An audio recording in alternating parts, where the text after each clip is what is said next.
आज के कार्यक्रम के मुख्य अतिथि और रामराज्य की अवधारणा नंदीग्राम में महाराज भरत ने जिस वेशभूषा में संपादित की 14 वर्ष, उसी वेशभूषा को धारण कर मंच पर बैठे आदरणीय योगी आदित्यनाथ जी। थोड़ी देर तक मैंने संबोधन सुना लोगों का, तो मैं पंकज जो मेरे बहुत प्रिय अनुज हैं और जो मेरे विधायक भी हैं, मैं इनका वोटर भी हूँ, मैंने इनसे कहा कि मैं अटल जी के कवि सम्मेलन में आया हूँ कि भाजपा की रैली में आ गया हूँ। तो उसने इच्छा के अनुसार कहा, भाई साहब आपके मुंह में घी शक्कर। तो मैंने कहा मुझे थोड़ी देर के लिए अनुभव हो कि मैं एक कार्यक्रम में हूँ। जैसे अटल जी थे ग्वालियर में, मुझे बहुत सारे कम्युनिस्ट नेताओं ने बताया कि अटल जी अक्सर शाखा से लौटते हुए रुक जाते थे। एक चौराहा, बड़ा मशहूर चौराहा है वहाँ सुबह सुबह कचौड़ी जलेबी बनती हैं। तो श्यामलाल गुप्त जी एक बहुत पुराने संघ के कार्यकर्ता ग्वालियर में हैं, अब तो दिवंगत हो गए, तो वो बताते थे कि भैया हम अपने लंबेटा स्कूटर पे लाते थे, तो अटल जी कहते थे अरे रोक लो रोक लो रोक लो भाई, कामरेड लोग बैठे, दो हाथ हो जाएं। तो रोक लेते थे। उसके बाद वहां सुबह शाखा के बाद खूब सारा शास्त्रार्थ चलता था। चलते समय कहते थे श्यामलाल जी पेमेंट कर दो। तो कोई कम्युनिस्ट कहता था नहीं अटल जी हम कर देंगे। बोले नहीं नहीं नहीं, कामरेडों का मीठा नहीं खाना चाहिए।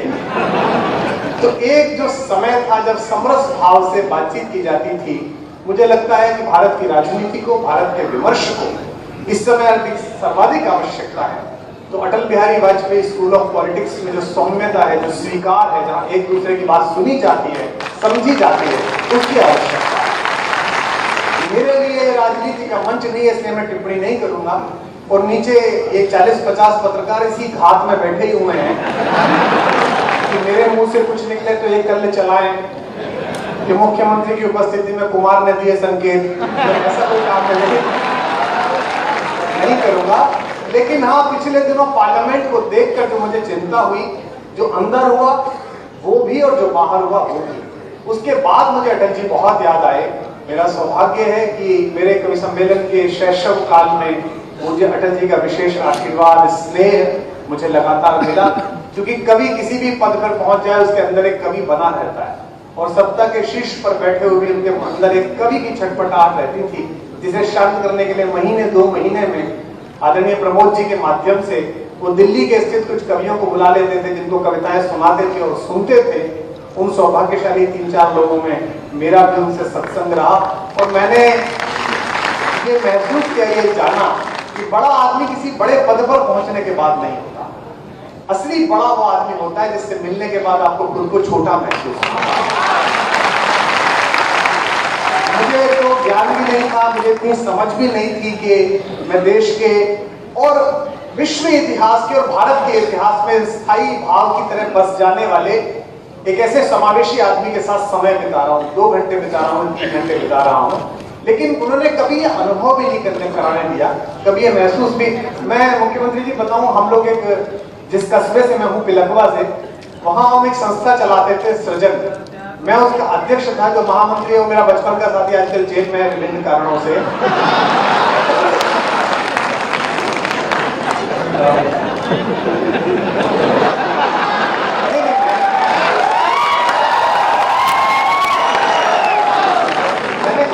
टिप्पणी नहीं करी। तो अटल जी उस बार चुनाव हार गए थे, और वो आदरणीय प्रकाशवीर शास्त्री जी के जो घर था, उसके पीछे जो क्वार्टर्स मिलते हैं सांसद को, उनमें रहते थे। हमारे शहर के बहुत स्वनामधन्य पत्रकार थे शिव कुमार गोयल जी, जो वंदे मातरम में अटल जी के साथ सह संपादक रहे थे। अटल जी संपादक, वो सह संपादक 6 साल। अटल जी से उनकी दोस्ती थी। हमने कहा चाचा जी हमको इसमें कवि सम्मेलन में अटल बिहारी वाजपेयी मुख्य अतिथि चाहिए। उन्होंने लेटर लिख दिया, फोन होते नहीं थे। हम चले गए, अटल जी मिले, 3-4 लोग गए थे बस में चढ़ के, और उन्होंने हमें चाय वाय पिलाई और पूछा अच्छा क्या क्या तुम क्या लिखते हो, तुम कविता लिखते हो, अच्छा मैं आ जाऊंगा। लिखवा दिया उन्होंने। अब एक गंगा साय की धर्मशाला थी, हम उसमें सजावट कर रहे थे, क्योंकि हम उप मुख्यमंत्री तो थे नहीं कि लोग कर जाए, हम तो खुद ही करनी पड़ रही थी। घड़ियां वड़ियां बिछाई जा रही है, मंच सजाया जा रहा है, दोपहर का समय था। उसके बाद सब्जी वालों की दुकान थी, तो सब्जी वाला अंदर आया, उसने मुझसे कहा कि भाई साहब वे आएगा जिन्हें तुम बुला रहे हो। तो मैंने कहा कौन आ गया? बाहर जाके देखा कि एक एम्बेसडर कार में एक सरदार जी बैठे थे, ड्राइवर की जगह पीछे पालथी मार के अटल जी और पास में कुछ किताबें और अखबार वो पढ़ रहे थे। हमने देखा अटल जी, तो हमने उनके पैर से अच्छा, मैंने कहा वो कार्यक्रम तो शाम को है। नहीं वो मुझे पता है, शिव कुमार जी के घर जाना है, कोई बता सकता है क्या? तो मैंने कहा जी मैं चलता हूँ। तो आप देखिए बड़ा व्यक्ति क्या होता है कि मैं सौम्य था, क्योंकि उससे पहले मैं कार में 2-4 बार ही बैठा था। एक बार चाचा की शादी में बैठ गया था और एक बार पिताजी के किसी शिष्य ने बिठा लिया था। तो 12वीं करके बीए में आया था, इंजीनियरिंग छोड़ के आया था, वैसे ही शहर भर में तू हो रही थी कि पढ़ा नहीं ढंग से। तो मैं बैठने लगा आगे की सीट पे। तो ने कहा नहीं पीछे आओ, तुम तो वो हो ना जो कविता लिखते हो। मैंने कहा जी मैं पीछे जाके बैठा। कार्यक्रम हो गया, उस जमाने में पैसे थे नहीं, तो शहर के एक व्यापारी थे जिनसे हमने 501 रुपए का चंदा लिया था अध्यक्षता कराने के नाम पर। वो साड़ी का काम करते थे, शांति प्रसाद जी।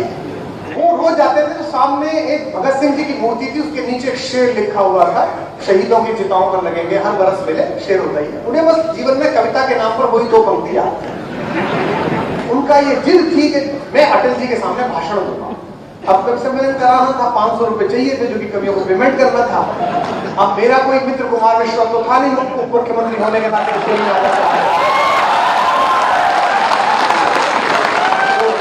मुझे तो पेमेंट करना ही था, जो भी था। अब देखिए सब वो आए, शांति बाबू, उन्होंने बोला कि आज कवियों का स्वागत है और अटल बिहारी वाजपेयी जी आए हैं। अटल जी मैं आपको बहुत पसंद करता हूं और मैं दीपक के जमाने से जनसंघ में काम करता हूं और मैं आपके लिए ये शेर समर्पित करता हूं, शहीदों की चिताओं पर लगेंगे हर बरस मेरे को तो बड़ा मिल गया, ठीक है इसने क्या बात कर। अटल जी खूब जोर से हंसे।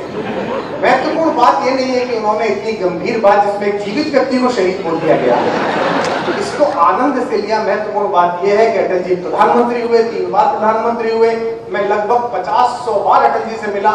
जब भी मैं महीने भर बाद अटल जी के पास जाता था, हम प्रमोद जी की वजह से उन्हें बाप जी बोलते थे अकेले में, और जब उनके पैर छूते थे तो बाप जी हमसे एक बात पूछते थे, और वो कैसे हैं सज्जन जी, ने हमें शहीद बना दिया था। ये जो सहजता होती है कि बुरा ना मानना, एक दूसरे की बातों को स्वीकार करना, भारतीय राजनीति में लुप्त होती जा रही है। मुझे लगता है अटल जी की आवश्यकता है। आदरणीय मुख्यमंत्री जी, आपका इसलिए आभार कि आपने अनायास ही, क्योंकि आप कार्यकारी प्रधान हैं इस प्रदेश के जिसमें हम रहते हैं, आपने घोषणा की कि अटल जी के नाम पर प्रत्येक विश्वविद्यालय में, प्रत्येक विद्यालय में, हर कस्बे में, हर नगर पालिका में एक अटल काव्य संध्या हो जो भारत के राष्ट्रवादी सुर को प्रांजल करे। इसमें एक छोटा सा अनुरोध मेरी ओर से, जो कवि सम्मेलनों के पारंपरिक कवि हैं, जो रोज रात कहीं ना कहीं कवि सम्मेलन में जाते हैं और 1-2 लाख रुपया लेते हैं, उनको छोड़कर जो नए लोग लिखने की कोशिश कर रहे हैं उनको आमंत्रित किया जाए। तो मुझे लगता है अटल जी की वैचारिकी और उस प्रकार की सोच के लिखने पढ़ने वाले हम प्रदेश से दे पाएंगे। बहुत बहुत आभारी। मुझे बात कहनी थी, मैं कुछ एक कविताएं मुझे सुनानी है और आप सबका ही आसरा है। बहुत अच्छे।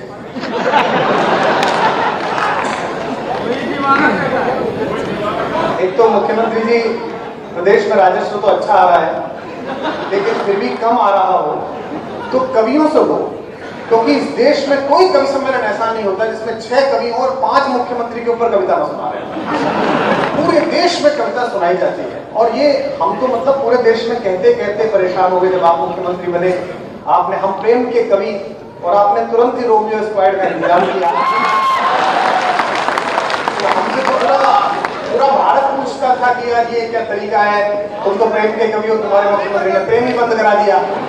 क्या ऐसा नहीं है? मुख्यमंत्री जी शांति चाहते हैं, हर नेता का अपना एजेंडा होता है। प्रधानमंत्री जी का एजेंडा है, ना खाऊंगा ना खाने दूंगा। ये अलग बात है कि कुछ लोग पैक करा के लंदन लेके, लेकिन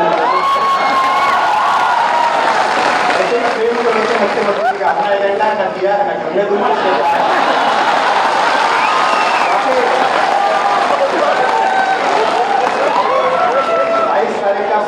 तो आपके सामने शब्द हो ही रहा है, आप सब आमंत्रित हैं। मैं भी आपसे वहां मुलाकात करूंगा। कल भी अयोध्या जी दर्शन के लिए जा रहा हूँ और एक चैनल के कार्यक्रम के लिए पहली कुछ पंक्तियां नहीं पढ़ता हूँ, सुनने का निवेदन करता हूँ, केवल एक कविता सुनाकर विराम दूंगा। कि तुझी में रात हो जाना, तुझी में रात हो जाना, तुझी से भोर हो जाना। प्रेम चाहे मुल्क से हो या महबूब से हो, आपको प्रेम बड़ा करता है। आप विश करते हैं तो बड़ा करता है, चाहे माँ से करें, चाहे भगवान से करें, चाहे किसी चेहरे से करें, चाहे सरहद से करें। कि तुझी में रात हो जाना, तुझी में भोर हो जाना, तेरी खामोशियों से जिंदगी में शोर हो जाना। नया सुना रहा हूं आपको कि तेरी खामोशियों से जिंदगी में शोर हो जाना, तेरी ताकत है मेरे इश्क को कमजोर कर देना। अगली पंक्ति पर प्रारंभ कर दीजिए मुझे। तेरी ताकत है मेरे इश्क को कमजोर कर देना, मेरी ताकत है तेरे सामने कमजोर हो जाना, मेरी ताकत है तेरे सामने कमजोर हो जाना। कि बदलने को तो इन आंखों के मंजर कम नहीं बदले। यही पेमेंट है कि बदलने को तो इन आंखों के मंजर कम नहीं बदले। ये जो भूपेंद्र जी आप अध्यक्ष हैं, सरपरस्त हैं इस पार्टी के, ये आपके बड़ा क्या रिवाज है कि प्रोग्राम में बुक करो तो भाई साहब आ जाइए, राष्ट्र के नाम पर आ जाइए। कितने राज्यों में आपने सरकार बना ली, किसी को छोड़ा नहीं आपने। मुझे कई बार ऐसा लगता है कि मैं टीवी उठाऊंगा, रात को सपने आते हैं मैं टीवी खोलूंगा और अमित शाह कह रहे होंगे कार्यकर्ता मिलकर उज्बेकिस्तान चुनाव की तैयारी। मतलब क्या चाहते हो आप लोग? उसके बाद पेमेंट, मतलब ये सब जगह होता है नहीं कि बदलने को तो इन आंखों के मंजर कम नहीं बदले, तुम्हारी याद के मौसम हमारे गम नहीं बदले।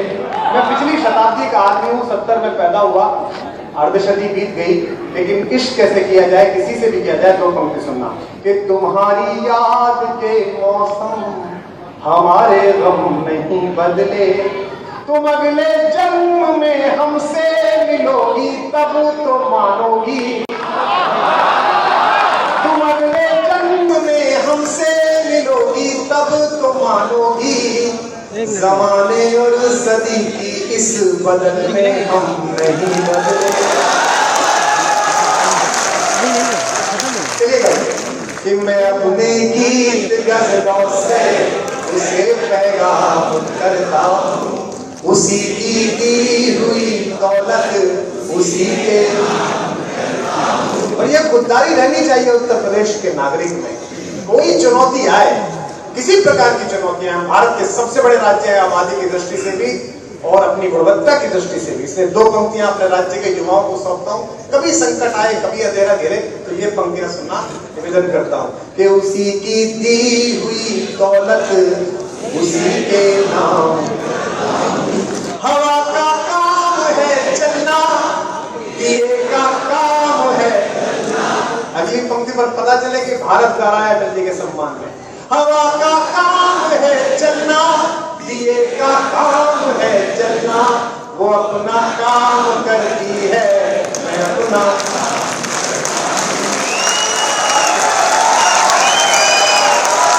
किसी के दिल की मायूसी जहां से हो के गुजरी है, हमारी सारी चालाकी तुम्हारी और मेरी रात में बस फर्क इतना है, तुम्हारी सोच गुजरी है।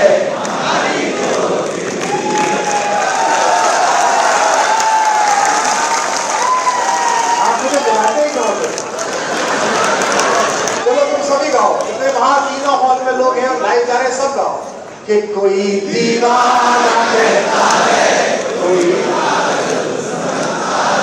मगर धरती मैं तुझसे दूर कैसा हूँ, ये तेरा दिल समझता है,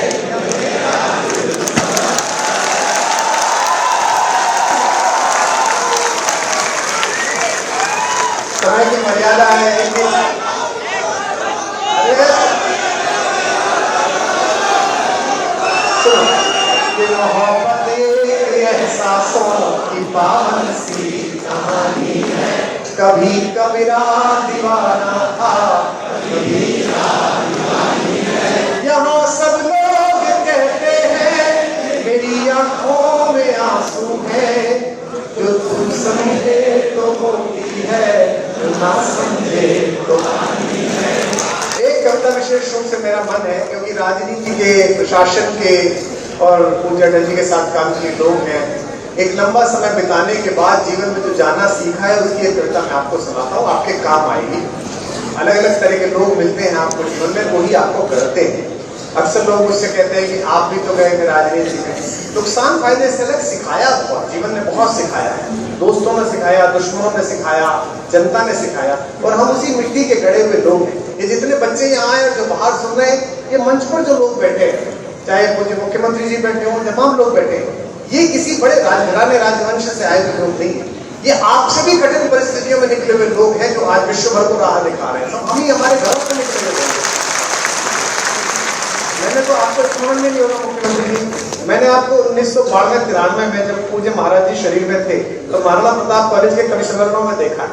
उस समय आप वहाँ व्यवस्थाओं में होते थे, मैं तब से आपको देख रहा हूँ लगातार। और सबसे कम आयु में जब आप पहुंचे थे पार्लियामेंट में, तब तो देखते ही थे।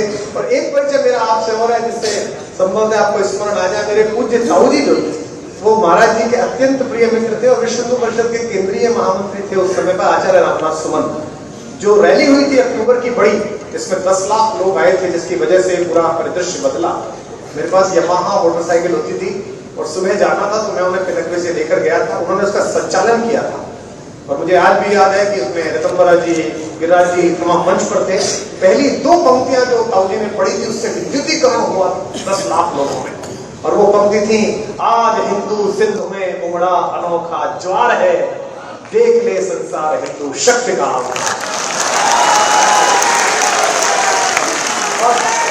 अब जो समय था, मैं आपको एक गीत सुना देता हूँ, विशेष रूप से निवेदन करता हूँ। एक रिक्वेस्ट है आपसे, बताइए। इसके बाद में राम सृष्टा भी जो आपने अपने केवी स्टूडियो में गाया था, उसकी 2 लाइन। बहुत अच्छा। चलिए, वो राम का कह रहे हैं, वो तो बहुत लंबी कविता है, वो साथ में गाने वाली कविता है। राम सृष्टा भी है, इसकी एक शर्त है, मेरे साथ गाना पड़ेगा फिर, है ना। राम सृष्टा भी है और सृष्टि भी है, राम सृष्टा भी है और सृष्टि भी है, राम दृष्टा भी है और दृष्टि भी है, राम दृष्टा भी है और दृष्टि भी है, राम मनहर भी है और मनस्वी भी है, राम भी है और अगली पंक्ति जो मैं कहने चाह रहा हूं, मंच को देखिएगा और शायद आपकी तालियां गूंजेंगी। राम मनहर भी है और मनस्वी भी है, राम मनहर भी है, राम राजा भी है और तपस्वी भी है, तपस्वी भी है, राम राजा भी है और तपस्वी भी है, राम मानस भी है और गीता भी है, राम मानस भी है और गीता भी है। मैं इसलिए प्रसन्न नहीं हूं कि राम पर मैंने लिखा, ये तो मेरी जिज्ञा और वाणी अर्थवती हुई कि भगवान ने उनके साधन समझा। लोग कहते हैं कि मंदिर इसने बना दिया, मंदिर प्रधानमंत्री ने बना दिया, मंदिर इस पार्टी ने, संसद पार्लियामेंट ने बना दिया। छोटी बातें हैं।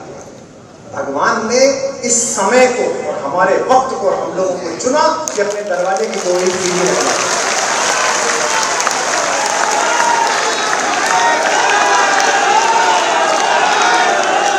राम मानस भी है। मैं सिर्फ इसलिए प्रसन्न हूं कि ये कविता इन दिनों IITs में रील में गाई जा रही है, NITs में गाई जा रही है, इंजीनियरिंग कॉलेज में बच्चे गा रहे हैं, तो इसका मतलब कुछ हो रहा है। राम मानस भी है और गीता भी है, राम मानस भी है और गीता के लिए हाथ उठाना। राम मानस भी है और गीता भी है, राम और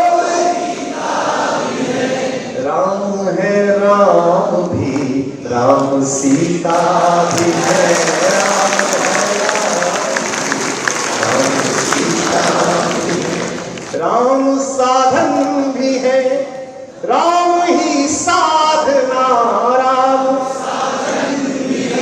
राम ही साधना, राम आराध्य है, राम आराधना, राम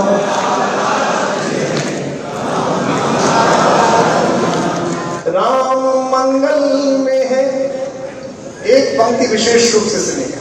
राम गृहस्थ है, राम है संत भी, राम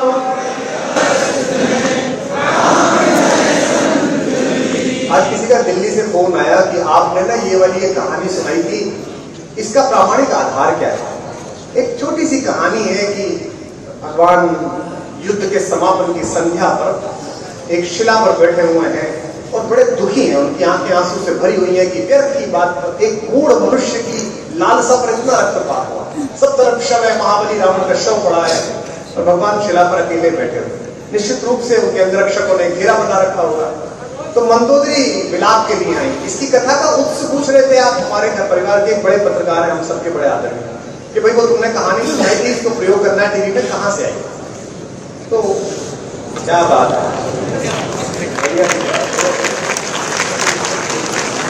एक छोटा सा संस्मरण और याद आ गया मुझे महाराज जी। जब विश्व हिंदू परिषद की मीटिंग होती थी तो मेरा केशव भैया से परिचय पता है कैसे हुआ? ये पूजनीय अशोक जी को लेके आते थे और मैं आचार्य सुमन जी को लेके जाता था और हम दोनों अंदर तो जा नहीं पाते थे, अंदर तो बातें होती थी, तो बाहर के कक्ष में हम दोनों भाई बहुत बहुत देर तक सत्संग करते थे। एक बार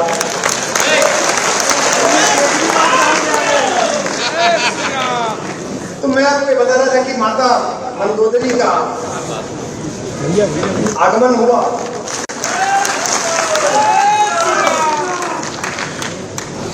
जी सुनिए, अगर आप सुन रहे हो तो माता मंदोदरी ने पूछा कि वो कौन है जिसने मेरे पति को मारा?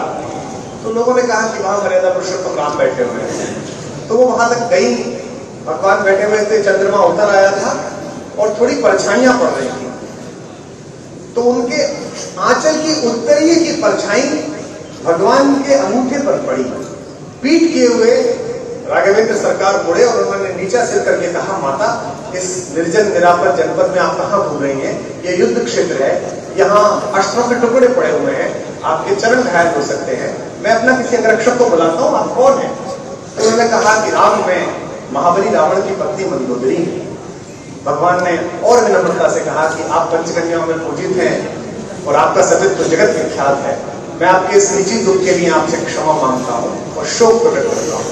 तो उन्होंने कहा, मैं तुम्हारा शोक संदेश देने नहीं आई, मैं किसी प्रश्न का उत्तर ढूंढ रही हूँ। भगवान ने कहा कि मुझसे हो सका तो अवश्य दूंगा, उत्तर बताइए। तो मंदोदरी ने कहा, बस मैं जानना चाहती थी राम कि त्रैलोक्य का विजेता 7 बार पृथ्वी जीतने वाले मेरे महाबली पति को किसने हरा दिया, उसमें कैसा क्या विशेष था? भगवान ने कहा कि गुरुओं की शिक्षा और माता पिता के संस्कार के अतिरिक्त मुझ में कुछ विशेष नहीं है। मैंने युद्ध लड़ा, आपके पति भी बड़े पराक्रमी थे, बड़े योद्धा थे, लेकिन विजय मेरी हुई। उन्होंने कहा नहीं, उत्तर मुझे मिल गया। यहाँ राम की जिज्ञासा प्रारंभ हुई और भगवान ने पूछा कि माता ऐसा मुझ में आपने क्या विशेष देखा, मेरी जिज्ञासा शुरू करो। तो मंदोदरी ने उत्तर दिया, वो इस पंक्ति की भूमिका है। मंदोदरी ने कहा, राम उनमें और तुम में यही अंतर था कि तुम इस निर्जन जनपद पर किसी परस्त्री के उत्तरीय की अंगूठे पर परछाई से माता कहने लगे हो और वो एक वल्कल में घूमने वाली सन्यासिनी को अपनी वासना का शिकार बनाना चाहता है। राम गृहस्थ है, राम है संत भी, राम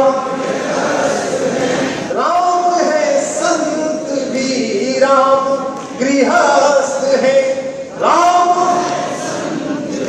और ये पंक्ति श्रृंगार की राम आरंभ भी, राम ही अंत भी, राम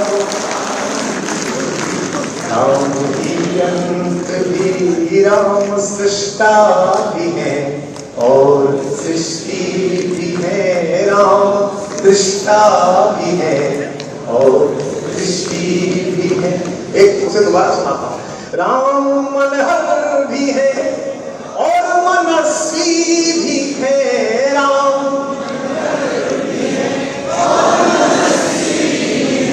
पता नहीं आप में से कितने लोग देख पाते होंगे, मेरा ये निजी कमजोरी है कि मैं भगवान का विग्रह 5 मिनट लगातार नहीं देख सकता, क्योंकि फिर मैं रोने लगता हूँ। इस पंक्ति को यूं महसूस कीजिए, आपको समर्पित करता हूँ मुख्यमंत्री जी। राम मनहर भी है और मनस्वी भी है। राम और राम राजा भी है और तपस्वी भी है। राम और तपस्वी भी है। राम राजा भी है और तपस्वी भी है। मैंने आपकी इच्छा पूरी की, मेरी इच्छा पूरी कर दीजिए। ये कविता मुझे सुनानी है विशेष रूप से। ये 2 पद की छोटी सी कविता है, 10 मिनट की, इसलिए कि मंच पर सभी लोग बैठे हैं जिन्होंने जीवन में प्रतिमान कायम किए हैं। निवेदन करता हूँ कि इतनी रंग बिरंगी दुनिया, इतनी रंग बिरंगी दुनिया 2 आंखों में कैसे आए। इतनी रंग बिरंगी दुनिया 2 आंखों में कैसे आए। अगली पंक्ति संभालना और ध्रुव पंक्ति है ताकि दोनों बंद सुना पाऊं अपनी तालियों से। कि इतनी रंग बिरंगी दुनिया 2 आंखों में कैसे आए। हमसे पूछो इतने अनुभव एक कंठ से कैसे गाए। इतनी रंग बिरंगी तालियां की पंक्ति पर कोई बात नहीं। इतनी रंग बिरंगी। अब 4 प्रकार के लोग आपको इसमें दिखाई देंगे। इन्हें ढूंढिएगा राजनीति में, व्यापार में, सब जगह मिल जाएंगे। मुझे तो थोक में मिले, आपको भी मिले कि ऐसे उजले लोग मिले जो अंदर से बेहद काले। हर लाइन में एक चेहरा नजर आएगा आपको, आप सबको भी नजर आएगा। ये तो बड़ा मुश्किल काम है ना, किसमें नजर आने लगे। ऐसे उजले लोग मिले जो अंदर से बेहद काले। ऐसे सरल मिले जो मन से सहज सरल भोले भाले। ऐसे चतुर मिले जो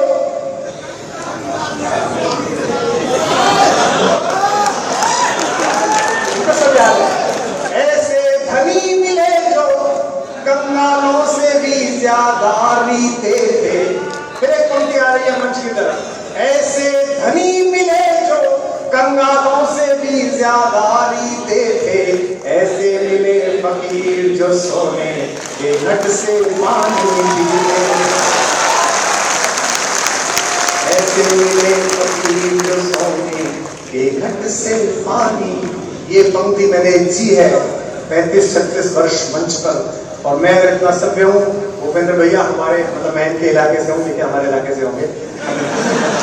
हमारे इलाके में महाराज जी भाषा में इतना सभ्य होना ज्ञानपीठ पुरस्कार पाने के बराबर है। हम जिस मेरठ कमिश्नरी से आए ना, वहां अगर आदमी जैसे मैं बोल रहा हूँ, इसमें तो ज्ञानपीठ दे देना चाहिए। हमारे यहाँ कोई सीधी बात नहीं होती। कोई गाँव में किससे पूछ लो, हमारे यहाँ मेरठ में किससे, बावली में, बड़ौद में किससे पूछ लो तो भाई चौधरी के बजा बोला लट बजेगा। जैसे इसके अलावा कुछ बजता ही नहीं हो। तो भाई घड़ी में क्या बजा, तो घड़ी में बजा तो घड़ी में बजेगा। इतने ज्यादा मुझे याद है अटल जी की सरकार थी तो वो एग्जिट पोल वाले घूमते थे। जीवित किस्सा बता रहा हूँ आपको, एनडीटीवी देख रहा था मैं। तो वो बड़ौद के पास के एक गाँव में वो बरखा जी गई उस जमाने में, वो जाती थी फील्ड में। तो वो एक चौधरी जो है वो नाराज था सरकार से। एक अटल जी का प्रशंसक होगा तो एक से पूछा जी कैसी सरकार है, कुछ ना हुआ जी, घंटे के दाम नहीं मिले जी, पता हो गया जी, ऐसा कहता। दूसरा अपना आराम से बैठा था, उसके पास जैसी बरकत गई, हाँ जी सरकार बहुत अच्छी है जी, अटल बिहारी बनेगा। उसने कहा ये तो ऐसे कह रहे हैं। अब किसी के घर का ढोर मर जाए तो अटल बिहारी थोड़ी फेंक के आओगा बाहर। ये तो हमारे इलाके की धुन है, मतलब परमानंद भाव के साथ ऐसे। इसीलिए ऐसे हैं पश्चिम उत्तर प्रदेश वाले, और आप ही लोगों पे आश्रय रहते हैं। हम लोग तुम्हें पता है, इसीलिए आप हमें हाई कोर्ट में ले लेते, मारते आते रहे आपके पास। ऐसे मिले फकीर जो सोने के घट से पानी पीते थे। ये पंक्ति सुनिए, जी हो जीवन में तो सब हाथ खोल के मुझे दाद देना हुआ था। ऐसे मिले फकीर जो सोने के घट में पानी पीते थे। मैं किन के बीच से आया हूं? दिल्ली से। और किन के बीच खड़ा हूं?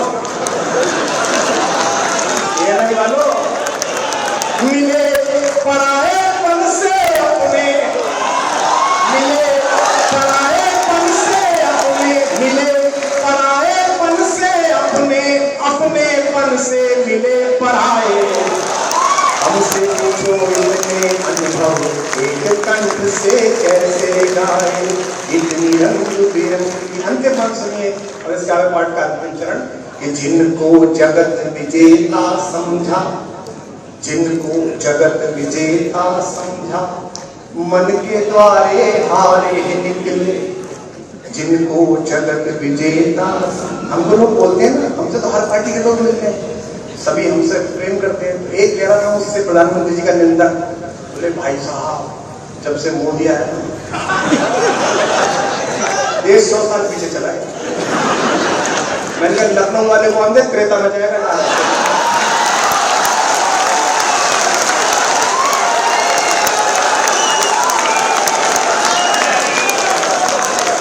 जिनको जगत विजेता समझा, मन के द्वारे हारे निकले। जिनको जगत विजेता समझा, मन के द्वारे हारे निकले। इतने खिंचाव के साथ जीवन जीना, चाहे राजनीति हो चाहे कुछ भी, जरा सी बात पे आप टूट जाए, जरा सी बात पे आप दुखी हो जाए, गाली गुफ्तार को कर जाए। मैं तो वाल्गरी बैरागी जी के साथ जाता था पार्लियामेंट देखने। तारकेश्वरी सिन्हा क्या मजाक करती थी, मधु दंडवते जी क्या मजाक करते थे, डलिया जी बोलते थे, कृष्णकांत जी बोलते थे, जॉर्ज साहब बोलते थे। आज मैं देखता हूँ कि वहां तो ऐसा है कि बस अभी मन युद्ध हो जाए। जीवन में 10 साल में पहली बार सारे सांसद एक मत में दिखाई दिए जब वो 2 लड़के घूमे। तब पहली बार सब इकट्ठे हो गए, आओ फूट लो। बैठो, वो बेचारे राज्यसभा के अध्यक्ष महोदय वरिष्ठ आदमी है, बुजुर्ग आदमी है। थोड़ा ऐसी बात नहीं है कि वो जो बाहर हुआ, केवल अंतर यह है कि आपके अंदर की भावना कैसी है। 25 बातें तो मैंने भी पिछले 30 मिनट में ऐसी कह दी होगी जो इनको बुरी लग सकती, लेकिन मैंने उपहास नहीं किया, मैंने परिहास किया। कौन सी बात कहां कैसे कही जाती है, ये सलीका हो तो हर बात सुनी जाती है। जिनको जगत विजेता समझा, मन के द्वारे हारे निकले। एक पंक्ति अपने बारे में भी कह रहा हूं, मुझे स्नेह दीजिएगा और मंच आशीर्वाद दें, कि जिनको जगत विजेता समझा, मन के द्वारे हारे निकले। जो हारे हारे लगते थे, अंदर से ध्रुव तारे निकले। जो हारे हारे लगते थे, अंदर से ध्रुव तारे निकले। जिनको पतवारें सौंपी थी, क्या देश है, इसी बात पर बहस चलती रही इस देश में 15 साल के राम हुए कि नहीं हुए। और सुप्रीम कोर्ट में मुकदमा चला, और जब आखिरी चरण में मुकदमा था तो उन दिनों रामनवमी पड़ गई, तो सुप्रीम कोर्ट की छुट्टी हो गई। तो मैंने जज साहब को फोन करा कि अगर नहीं हुए तो छुट्टी क्यों, और छुट्टी हुई है तो हुई होंगी।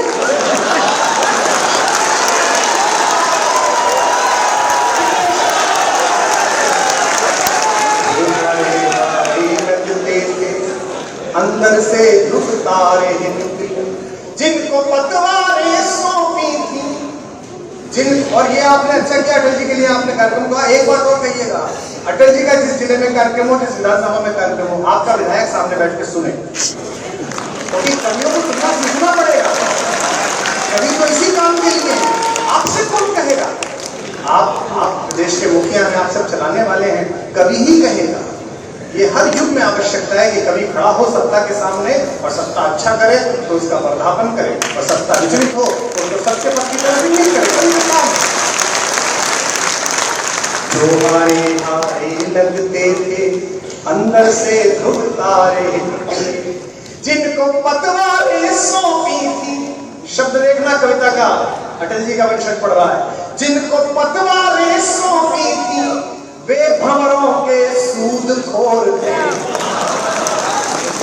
फिर ये पंक्ति समान, जिनको पतवारें सौंपी थी वे भंवरों के सूदखोर थे। जिनको भंवर समझ डरता था आखिर वही किनारे। जिनको भंवर समझ डरता था आखिर वही किनारे निकले। वे मंजिल तक क्या पहुंचेंगे। अन्य पंक्ति और आभार कितने महत्वपूर्ण लोगों ने समय निकाला मुझे सुनने का। बैठ जा। ये क्या है ना, ये उपेंद्र जी, ये हम भी तो राजनीति में थे। कई बच्चे क्या करते हैं, वो मंच पे जैसे आप बैठे हो, हम जाते थे, विधायक बोल रहा होता था, मैं बोल रहा होता था बाद में, तो मंच पे एक लड़का आता था, वो कान में कहता था भैया वो चाय में चीनी लेंगे कि मैं चीनी, तो सामने फोटो खिंचवा देता था। फिर वो मुझे फेसबुक पे लगाता था, क्योंकि चुनाव के टिकट के लिए अध्यक्ष से बातचीत। जिनको खबर समझ डरता था, बेटा इन चक्करों में फंसने वाला नहीं, साथ साथ जिनको खबर समझ डरता था आखिर वही किनारे निकले। एक घोषणा आयोजन समिति की ओर से मैं भी कर दूं कि अटल जी के नाम का सभागृह है। अगली बार से क्योंकि 100 वर्ष पूरे हो रहे हैं, अटल जी जैसी बड़ी शख्सियत, लखनऊ से इतनी मोहब्बत, पूरे प्रदेश से इतनी मोहब्बत, मैं आयोजन समिति की ओर से घोषणा ये करता हूँ कि प्रारंभिक कार्यक्रम उद्घाटन सत्र यहाँ जरूर हो जाएगा, लेकिन 2-3 दिन का बड़ा कार्यक्रम स्टेडियम में होना चाहिए ताकि पूरा प्रदेश यहाँ तो कल से मतलब भाजपा के टिकट की जितनी मारामारी है उतनी पास की मारामारी है। दोनों हॉल भरे हुए, बाहर लोग खड़े हुए हैं, वे भी अटल जी के प्रेमी हैं। इसलिए कहता हूँ जिनको भंवर समझ डरता था आखिर वही किनारे निकले। सुनिएगा अंतिम पंक्ति, वे मंजिल तक क्या पहुंचेंगे। और राम पर कविता सुना दी, विचलित मत हुआ करो, कोई संशय करे, शंका करे, नई बात थोड़ी है, पहले भी हुई है। इंद्र का एक लड़का था जयंत, उसने भी की थी। इंद्रों के लड़कों की आदत होती है कि वो राम पर संशय करते हैं, वो भी आग फोड़ा के लौटा था, बाकी भी आग फोड़ा, कोई संशय की बात नहीं। एक दक्षिण में लड़का कहता है कि राम नहीं हुए, बताइए। पिताजी का नाम राम का पर्यायवाची, दादाजी का करुणानिधि, पोता कह रहा राम नहीं हुए। मैंने कहा अच्छा दादाजी हो गए और राम नहीं हुए।